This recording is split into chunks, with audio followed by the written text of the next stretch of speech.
Balance transfer credit cards can save you all thousands of dollars on interest and help you pay off your debt faster. But no one talks about the dark side of those same exact credit cards. In this video, I'm going to show you all four things that people either don't know or forget about when they get a balance transfer credit card. So take notes, rewind, and rewatch if you need to. Starting with number one, and this is the most expensive as well, is that you're going to have to pay a 3% balance transfer fee. So how does this work exactly? So let's say, for example, you were going to transfer over $1,000. Okay. When you transfer over $1,000, they're not just going to let you transfer over that $1,000 by itself. It's going to be $1,000, which is the balance that you're transferring to the new credit card. Okay. And then they're gonna also add on a 3% fee. Now that 3% fee is going to be on all credit cards that you transfer the balances from. So for example, let's say for example, the balance transfer credit card has a limit of $4,000.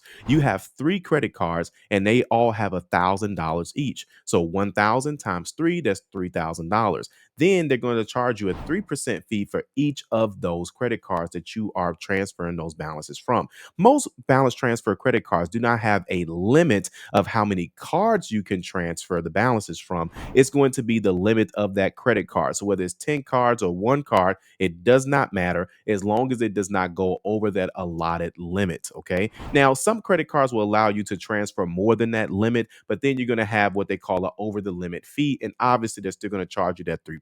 If you have any questions in regards to this, don't worry. You can actually become a member with our YouTube membership, and we can answer all of your credit questions every time we go live. And we also have our member only lives as well. To learn more about this, go ahead and click the link down below in the description. Number two is that if you miss a payment or if you are late on a payment, sometimes the interest rate of doing so may be actually higher than the actual credit card that you transferred the balance from. For example, if the credit card that you had transferred the balance from was about 21 to 22% at that time, now with interest rates being a little bit higher and now you're late or you miss a payment, they may end up now taking on a higher interest rate of 28% or higher. Number three, not all balance transfer credit cards are going to have an annual fee, but some do. So if you're not used to having an additional credit card with an annual fee, now you're essentially adding another bill to the household. Now, some credit cards that do have annual fees, sometimes you're able to get those waived, or sometimes they're not for the first year. So make sure you know exactly what to expect because you may be adding on an additional bill that you may not be ready for. Also, you may have to calculate that into the first month's bill. Number four is going to be that you can only do balance transfers typically as soon as you get that balance transfer credit card open originally.